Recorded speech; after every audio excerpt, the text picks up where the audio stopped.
Want to receive Bitcoin, Ethereum, or other cryptocurrencies on your Revolut app? Here's how to do it in 2025.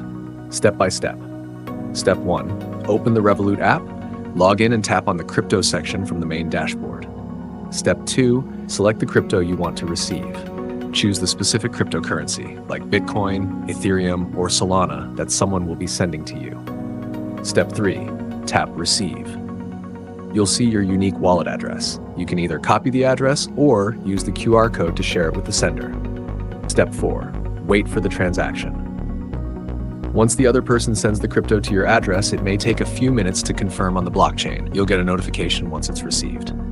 Note, make sure the sender is using the correct blockchain network supported by Revolut. Sending from the wrong network could result in lost funds. And that's it. You're now ready to receive crypto on Revolut quickly and safely in 2025. Want more Revolut crypto tips? Like and follow for the next guide.